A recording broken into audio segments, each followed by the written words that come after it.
The book of Revelation, chapter 13, will be the subject for our study today.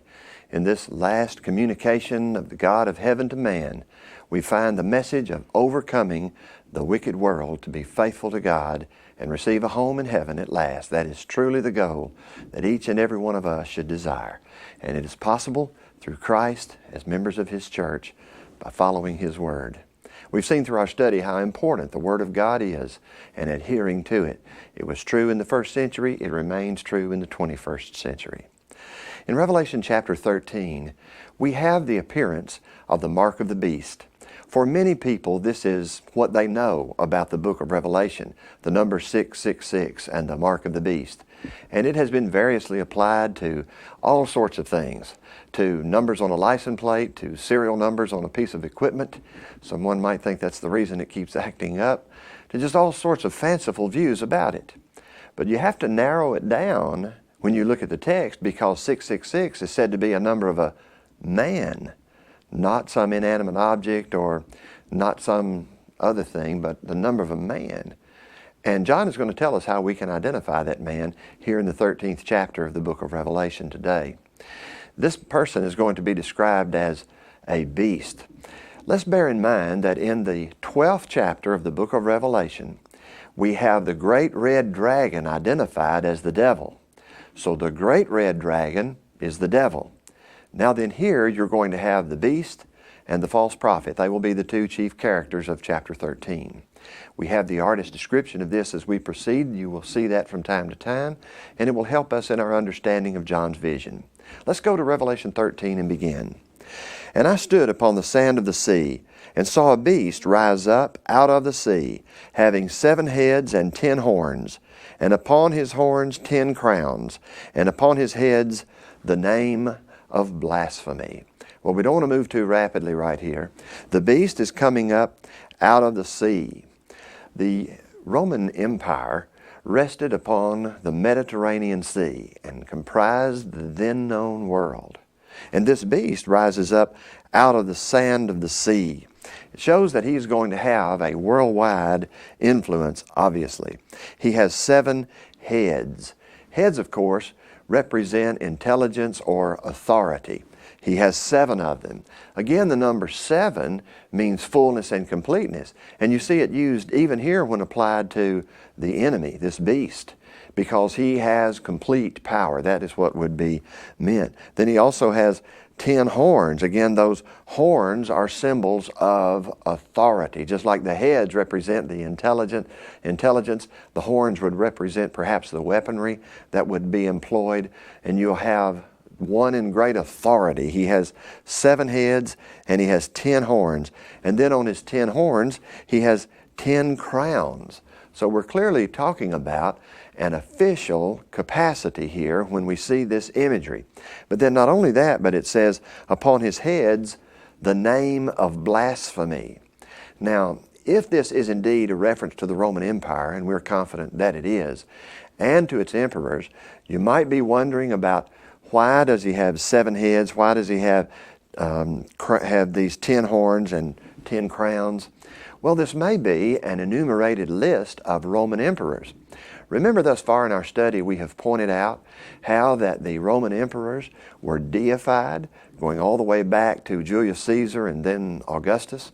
It was the case that over time, when one of these Caesars or emperors would die, the Roman Senate would deify them, bestow upon them the title of Pontificus Maximus, or chief priest, a reference to deity.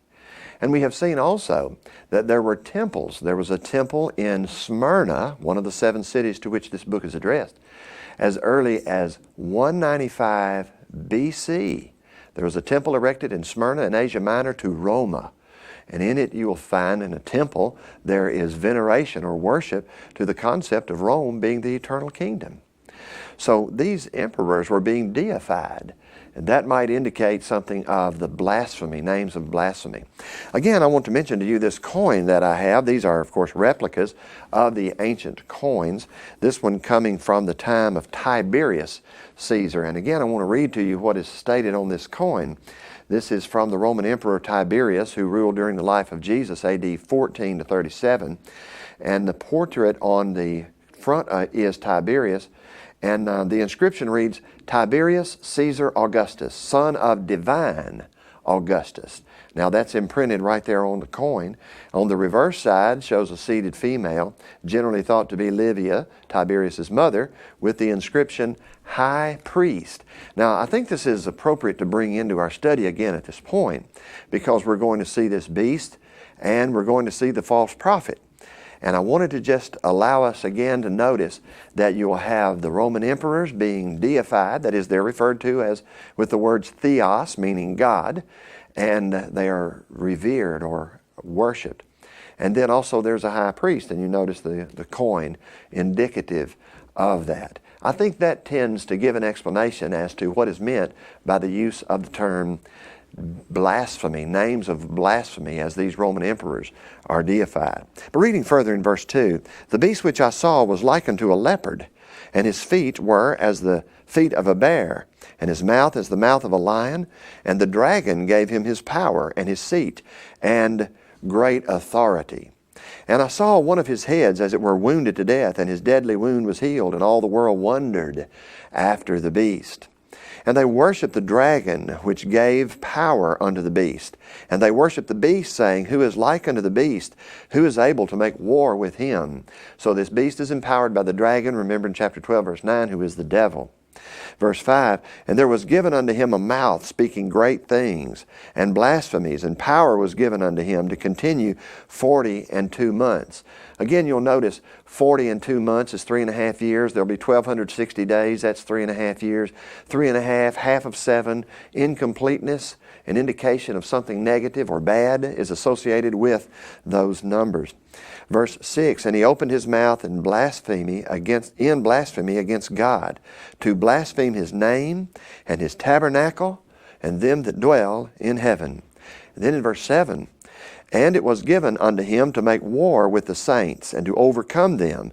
And power was given him over all kindreds and tongues and nations. And all that dwell upon the earth shall worship him, whose names are not written in the book of life of the Lamb, slain from the foundation of the world. If any man have an ear to hear, let him hear. He that leadeth into captivity shall go into captivity. He that killeth with the sword must be killed with the sword. Here is the patience and the faith of the saints.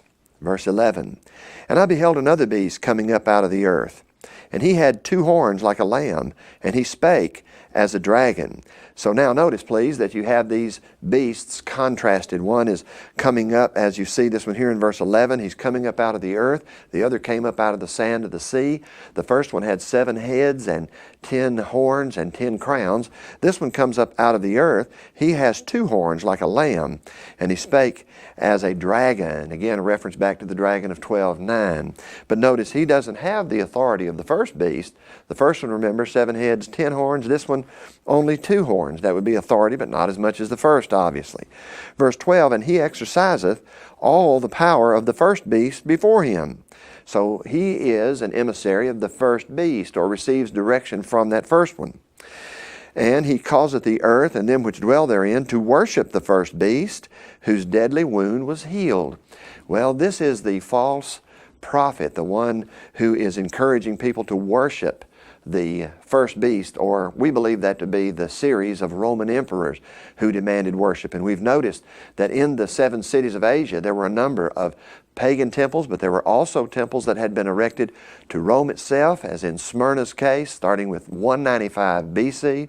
And then a number of the Roman emperors had these temples erected to them. The first one was in 29 AD. That was erected there in the city of Pergamus. But now then, going further in our reading, And he doeth great wonders, so that he maketh fire come down from heaven on earth in the sight of men. Notice that he is doing wonders. Verse 14, He deceiveth them that dwell on the earth by the means of those miracles which he had power to do in the sight of the beast, saying to them that dwell on the earth that they should make an image to the beast, which had the wound by a sword, and did live. And he had power to give life unto the image of the beast, that the image of the beast should both speak, and cause that as many as would not worship the image of the beast should be killed. And he causeth all, both small and great, rich and poor, free and bond, to receive a mark in their right hand or in their foreheads, and that no man might buy or sell save he that had the mark or the name of the beast or the number of his name. Here is wisdom. Let him that hath understanding, count the number of the beast, for it is the number of a man, and his number is 666. The number 666. 600, and then of course 3 score. A score is 20, 3 times 20 or 60, and then the single digit 6. 666. It is the number of a man. If we keep that in mind, I think a lot of the dread that is associated with trying to identify the beast here will be taken out of the way. Notice also that this beast that emerges with the power or under the authority of the first beast has the power to force people to worship the first beast. If the first beast is the Roman emperor, and the second beast would be the high priest, and there were many high priests officiating in these temples to the emperors across the empire, and especially at Asia Minor, notice that how well this would fit. It is of interest for us to see that from ancient times we have this notification. In order for one to buy and sell, he would have to have gone to a temple, to the priest, to the emperor rather, and received from the high priest an official certificate saying that he had worshipped in the temple. That would allow him then to transact business. It would be much the same today as a person getting a business license. You might have a vendor out on a street corner somewhere. If he's creating a nuisance, he's asked, do you have a license? If he says no, he's got to go down to the courthouse, get a license, come back. You got a license? Yes, I do, right here. How do you have that license? Been to the courthouse. All right, you can continue to buy and sell. That way we can collect taxes from you. Well, there are such things as that emerge in the first century, and I have an example of one here that I'd like to read. This comes to us from the book Revelation, written by the late W.B. West Jr., with the subtitle of, guess what? Through First Century Glasses. That's the way we want to understand the book of Revelation, is through first century glasses. We're going back to the first century for some documentation about what we are averring here. We read, to those who have been appointed to preside over the sacrifices, from Enares Achaeus, from the village of Theonxius, together with his children, Aias and Hera, who reside in the village of Theodelphia, we have always sacrificed to the gods, and now, in your presence and according to the regulations, we have sacrificed and offered libations and tasted the sacred things, and we ask that you give us a certification that we have done so. May you fare well. See, there's the request. Then the certificate read, we, the representatives of the emperor, Cyrenius and Hermas, have seen you sacrificing. Now, you had to have this in the first century if you were going to transact business. That may be what is alluded to here in Revelation chapter 13, when it says in verse 15, the second beast, the one with the 2 horns that came up out of the earth, he hath power to give life unto the image of the beast, and that the image of the beast should both speak and cause that as many as would not worship the image of the beast should be killed. He causeth all, both small and great, rich and poor, bond and free, to receive a mark in their right hand and in their forehead. And then verse 17, and that no man might buy or sell, save he that had the mark or the name of the beast or the number of his name. That may give us an explanation about what is taking place by looking at these ancient certificates. And now then, why is this number 666 contained therein? Well, again, as you've noted, we take the direct, forthright, the simplest approach to it, and that is to understand that the book of Revelation is communicated in symbols. Revelation 1:1. He sent and signified it. It's apocalyptic. It's the revelation. You expect symbols. Numbers are used symbolically here. We've indicated that the number 10 or 12 and multiples thereof, like the number 10 multiplied to 1,000, or the number 12 multiplied to 144,000.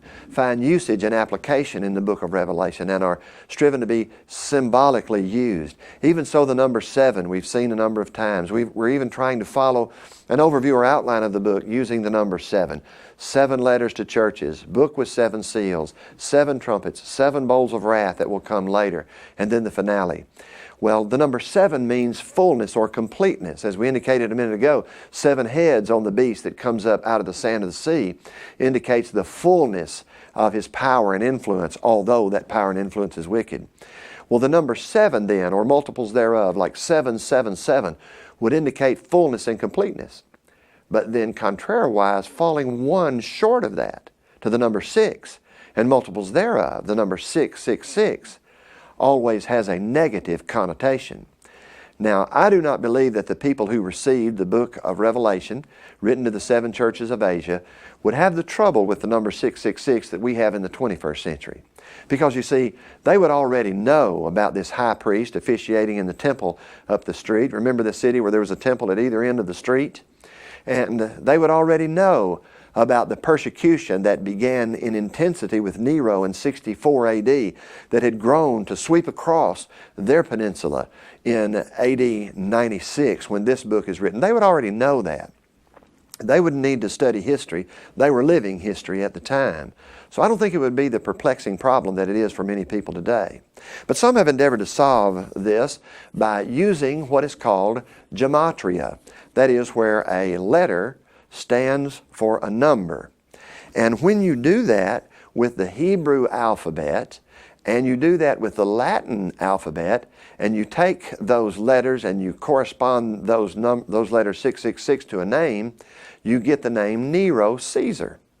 The letters that are appearing, Nun, for example, would equal 50, Vol, 6, Resh, 200, Nun, 50 again, equaling 306. And then the other letters, being Resh 200, Simek 60, and Kaf 100 for another 360 would be the number 366. And that would correspond to Caesar. Neron, 306, would be Nero, and then the Caesar, 360, for a total of 666. Now I'll tell you the weakness of doing this. The weakness of doing this is if you start out with the name that you anticipate, you usually can arrive at the numbers and how they break down. The weakness of it is seen in that this book was written in the Greek language. I was just speaking with Brother Chuck Horner, and he told me that when he studied the book of Revelation under Norman Gibson, he had them to study it in the Greek language. Aren't you glad we're not making you do that? Well, the book is written in Greek. And so you would expect that if the numbers correspond to an alphabet here in Revelation 13:18, wouldn't you expect that it would be the Greek alphabet? Well, if that is so, you come up with different names. So I wanted you to see the use of gematria to arrive at the name Nero Caesar, but I also wanted you to see the weakness of doing that it's more often the case that you start with the name you anticipate and work your way backwards to the numbers. But it was a common use in ancient times, and we still use that some today as numbers, letters being numbers standing for letters. But as I've indicated, I don't think you'd have much trouble knowing this was a reference to the Roman emperor. Now, why Nero Caesar? Because he was the first one to persecute Christians as intensely as he did in the city of Rome. Remember Christians being thrown to lions and the various persecutions we've mentioned, being set on fire and used as torches at night to light the way for parades and things of that type. That took place under Nero Caesar. When the city burned, he blamed its destruction on Christians. So Nero Caesar would be an indication of Rome. But the time in which we find the book of Revelation to have been written is in the latter part of the 1st century, and therefore we look to, instead of Nero Caesar, we look to one who's ruling on his throne, which would be Domitian. He reigns from AD 81 to AD 96.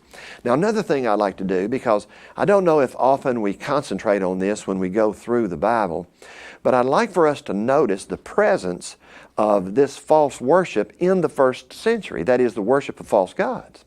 And in order to do that, why don't we just drop back to the book of Acts for a moment. Let's go back to the book of Acts and take note of a few passages of Scripture. For example, in Acts chapter 14, on the first missionary journey of Paul, you remember in Acts chapter 14 when they come to the city of Lystra, verse 8, they find that the people there are honoring Paul and Barnabas as if they are gods, and they intend to worship them, and Paul will have none of that. But then in verse 12, and they call Barnabas Jupiter. Now that's the Greek name for the Latin Zeus, the chief god among them. And Paul Mercurius, because he was the chief speaker. Then the priest of Jupiter. You mean there was a priest of Zeus in the city of Lystra in Asia Minor? That's what I mean to tell you. That's the point I want to underscore, is they were worshiping these false gods. Now this is not a Roman emperor, but a pagan god. But they were worshiping these pagan gods right there in Lystra, and Paul and Barnabas encountered that on the first missionary journey. Then the priest Jupiter, which was before their city, brought oxen and garlands unto the gates, and would have done sacrifice with the people. So they were actually sacrificing animals to false gods. And you remember the rest of the story. Paul and Barnabas refused, and love turned to hate. They were stoned. Paul was stoned and drug out of the city for dead, but he was able to arise and go on about his business. Later in the book of Acts, if you'll turn ahead to Acts chapter 28 in verse 11, you will see as Paul has been shipwrecked and he is on his voyage to Rome, you will see in verse 11 that after 3 months we departed in a ship of Alexandria, which had wintered in the isle, whose sign was Castor and Pollux. Well, who are Castor and Pollux? They are the sons of Zeus, so called. So notice how common that was in antiquity. But again, we're not through. I want to really underscore this. In chapter 17 of the book of Acts, here we find Paul on his second missionary journey arriving in the city of Athens. What was in Athens? The Parthenon. What was the Parthenon? Well, it was an edifice built to honor the chief god Zeus. Notice what happens when Paul comes into the city. You remember this? He had been through the city and then down. Let's look down at Acts chapter 17 at verse 22 when Paul arrives at the Areopagus, also called Mars Hill. Then Paul stood in the midst of Mars Hill and said, Ye men of Athens, I perceive that in all things ye are too superstitious. And of course the translation of that can be deeply religious. For as I passed by and beheld your devotions, I found an altar with this inscription, To the unknown God, whom ye therefore ignorantly worship, him declare I unto you. And then, as you know, Paul declares the living God, and he concludes his sermon by saying, In the times of this ignorance God winked at, but now commandeth all men everywhere to repent, because he hath appointed a time in the which he will judge the world in righteousness by that man whom he hath ordained, whereof he hath given assurance unto all men, and that he hath raised him from the dead. Acts 17:30 and 31. How do you think that message went over? Well, Luke tells us the conclusion of it, but how do you think that message would play out as emperor worship and pagan worship intensify in toward the first century? Well, it would be very difficult upon one who would declare with such clarity that message. Now notice also in the book of Acts chapter 19, over at the city of Ephesus, what does Paul run into there? He runs into the temple of Diana. And remember the opposition that he faces? There were silversmiths who made these little statuettes of the goddess Diana. People would buy them as a religious sort of thing, a religious icon. And when Paul came in there, he's preaching that there is one God, and it is, guess what, not Diana. Now, to again emphasize the popularity of false and pagan worship, notice that this temple to Diana at Ephesus was one of the 7 wonders of the ancient world. And it was 4 times the size of the Greek Parthenon in Athens. So we're not talking about a little hut and some oddballs over here. We're talking about something that most of the people participated in. And you'll remember they had an arena there at Ephesus that would seat 25,000 people. And they wanted to drag Paul into that arena and to put him on trial. They really wanted to tear him limb from limb for criticizing the goddess Diana. And they said that the whole world worships the goddess Diana. And they didn't let Paul get in there because they were fearing for his life. But you'll remember on that occasion, Demetrius, who was one of the craftsmen, he said, well, the law is open, we have our recourse, and let's deal with it that way. And it was not a lawful assembly, and they dismissed the crowd. But what I wanted you to see is that in the book of Acts, you have those kinds of things. We see it now again when we turn to the book of Revelation. We see worship of emperors and pagan gods taking place here. And that's the background of the book of Revelation. And since we're not that familiar with it, maybe it makes it difficult for us to understand the book of Revelation. So now knowing that, maybe we will be in a better position to understand Revelation, but I'm not through. I want you to notice that toward the second half of the 3rd century, the persecution of Christianity. Now we've seen these Christians being persecuted. We've repeatedly noted that they are being exiled, they are being jailed, they are actually being killed. And as we've seen in chapter 6, they're being killed in large numbers, and the Lord is telling them it's not finished yet. It's going to continue. It's going to grow. What happens after the close of the New Testament period, and by that I mean the 1st century, when this book is written, that's it. That's the last communication from God to man. It's written now in 66 books, and we're not to add to it or take away from it. With the close of the 1st century, you know what we find? We find the Roman Empire so hateful against Christianity that there are concerted efforts on the part of emperors to annihilate, to destroy, to eradicate Christianity itself. An example of this is in 250 AD, when Decius, who was the Roman emperor, launched out to find Christians wherever he could and destroy them. That is followed up in 303 AD, when Diocletian, another Roman emperor, does the same thing. How were these Christians responding? Friends, they had the book of Revelation, and they saw these messages that you and I read and really only imagine concerning what it would be to stand for Christ if it meant the loss of life. These people were being instructed, as we've seen, and perhaps one of the more familiar verses to us in Revelation 2 and verse 10, but be thou faithful unto death, and I will give thee the crown of life. Unto death, not until. We hope we can stay faithful till we die, and then we can be saved ultimately and finally. No, not until, but unto is the word. That is up to and through the point of death. They were being encouraged to endure, even if it cost them their lives. And that's what many of them did during the first 3 centuries after the birth of Christ. We learn, of course, about martyrs at this time period.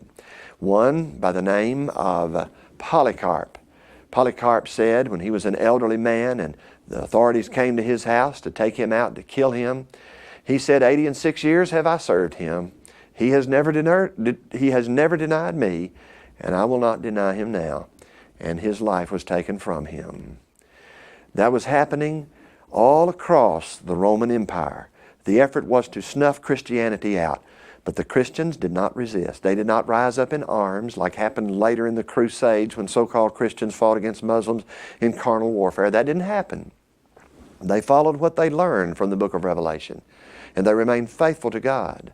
And it was said of them of that time period, the blood of the martyrs has become the seed of the kingdom.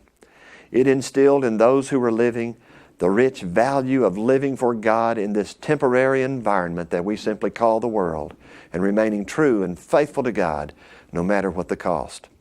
Now, with that as a kind of understanding, knowing something of the times, imagine the Edict of Toleration in 312 AD, when Constantine, the Roman emperor, wanted to take this fierce loyalty that Christians had for Christ and somehow use that to enhance the empire. He could not snuff Christianity out. It could not happen. It was not going to happen. The book of Revelation's message was firm. Those people believed it. So do we, that the kingdoms of this world are become the kingdoms of our Lord and of His Christ, and He shall reign forever and ever. No matter what it looks like around you right now, no matter the odds, the kingdom of Christ will be victorious. The Son of God died for us to save us from our sins. May we never be deterred from the worship and service of the Master, even if it costs us our lives. When Constantine, the Roman emperor, saw that, he wanted to use that to the advantage of the empire. He saw he couldn't defeat Christianity, and so he began to reward people by having them become Christians, and he would even have them receive a certain reward if they would be baptized, which was indeed a farce. And even Constantine himself wanted to wait till later on in life to be baptized. You know why? He knew baptism was for remission of sins, Acts 2:38. Maybe he thought he could follow that plan and be forgiven of his many sins toward the end of his life. That's between him and God. But I don't think it's an advisable practice. Today is the day of salvation. 2 Corinthians chapter 6 at verse 2. Well, I've wanted to mention all of those things to us so that we could appreciate the background of Revelation chapter 13. Now, let me mention something to you here also. This, in Revelation 13, the man who is mentioned here, who has this number, the number 666, is referred to by many people as the Antichrist. And a lot of people will just say, the Antichrist in Revelation. Well, now then, the word Antichrist is imported into the book of Revelation by that action. Because the word Antichrist, it has the prefix anti, meaning against, and Christ, of course, meaning Christ, against Christ. It is not found at all in the book of Revelation. Now that might be a surprise to some, say, well, here this is the Antichrist. Well, he's not referred to as the Antichrist in the book, not by John, or there's no reference to Antichrist here. But there's no argument either that he is against Christ. But being the Antichrist, as if he is the one and only, I think is a dangerous position to take. And here's why. Let's drop back where the word Antichrist appears in the New Testament to John's epistle. Remember, the same writer, John, but he's not writing in the book of Revelation now. He's writing in the first epistle of John. We go in chapter 2 of the book down to verse 18. Little children, it is the last time. And as ye have heard that Antichrist shall come, even now there are many Antichrists, whereby we know that it is the last time. So during John's lifetime, he said he was living in the last time. And the last time, or the last days, began with the first Pentecost after the resurrection in Acts 2, and continue until the second coming of Christ that will occur when no man knows. People don't know that. Hal Lindsey, Valverde, John Hagee, Tim LaHaye, they don't know when that is going to be. They can do all the speculating they want, they don't know. And this tells us that it is the last time. Christians are admonished to be ready always. At the Lord's choosing, He's going to return. But some don't like to think about the last time being such a long period of time. Nor do they like to think of there being many Antichrists. They just want one, and they want the individual in Revelation 13:18 to be that one and only Antichrist. No, John says that it is the last time. John was in the last time just as we are. And he says, you've heard that Antichrist shall come. Even now there are many Antichrists. Now that same point is made later in verse 22 when we see more of the characteristics of those who'd be against Christ. Who is a liar but he that denieth that Jesus is the Christ? He is Antichrist that denieth the Father and the Son. And there are several other references to Antichrist in the book of John that you can trace out for yourself. But I just want you to see that to refer to the being in Revelation 13 as the Antichrist, yes, he's the Antichrist. He would be chief among them at his time, but Revelation doesn't refer to him as the Antichrist. And we have the responsibility in every book of the Bible, including this one, to do what Peter admonished in 1 Peter 4:11 and speak as the oracles or the utterances of God. Well now, as we have done, we have just a few minutes and we want to expose the idea of premillennialism, and in doing so we come to that concept as is mentioned here. The idea of premillennialism is that there's going to be a 7-year period of tribulation, and they think it's mentioned in the book of Revelation. Well, there's tribulation, but a 7-year period, that's another matter. We can't find that here. It just is not supported, as the premillennialists say, that it covers from chapter 6 to 19. It doesn't do any such of a thing. Now then, what they say about this Antichrist, the Antichrist rising up, is they say that there are some signs that indicate that and point to it. Way back in the late 70s when Hal Lindsey wrote his first book, he said that the signs of the coming Antichrist would be a 10-nation confederacy. Where's he getting a 10-nation confederacy? He's basing it on the 10 horns of this 7-headed beast that comes up out of the sea, the sand of the sea. He says, oh, when you see 10 horns in the European Commonwealth or the European Union of Nations, well, you can know that this time is right at hand. Now, he really did that, and it's in that book, and you can read it if you'd like to.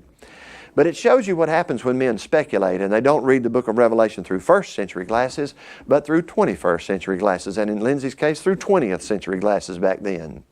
Because if that was true, if there were 10 nations in the European common market, well, then all these things would start to happen. There'd be one who would pop up as an Antichrist, and that's what they've thought, and there have been various suggestions as to who the Antichrist was, from people like Adolf Hitler all the way down through time. Someone even suggested Henry Kissinger was the Antichrist. I never heard from him to see what he thought about that.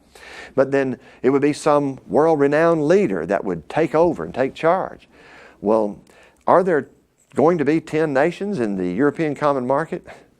Friends, by 1986, there were more than a dozen nations in the European common market. Today, there are more than 24 nations in the European Union. Lindsay's missing it. You see, he's trying to read Revelation through 21st century glasses. That's why people like him, and for example, John Hagee in his book, Countdown to Armageddon, he does the same thing. And the signs that he looks to, well, as those signs, the dates and the people and the events, as those things come and go and then Armageddon doesn't occur, that makes those people like John Hagee false prophets. You don't need to follow them. You can get their books that are outdated now very cheaply because they contain information that's not right.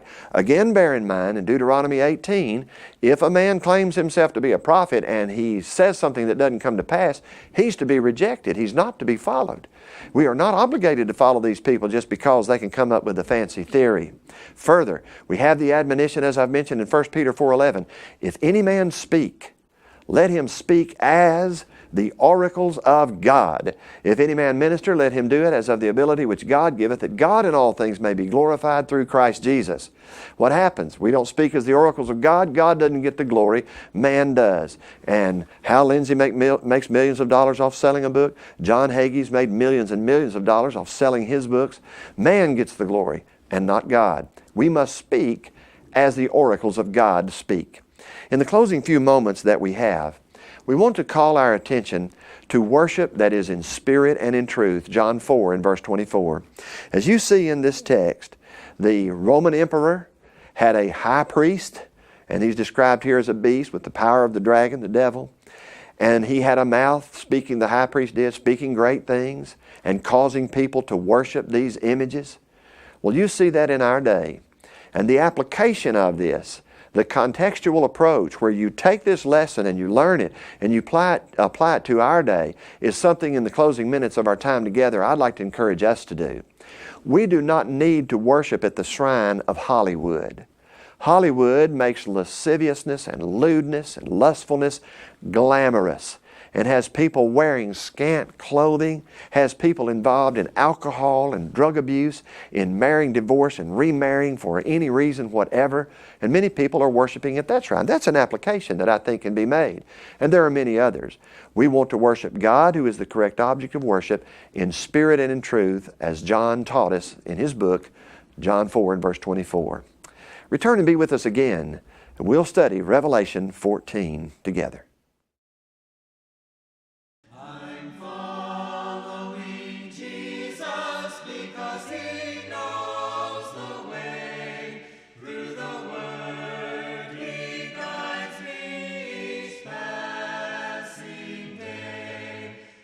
Jesus' name.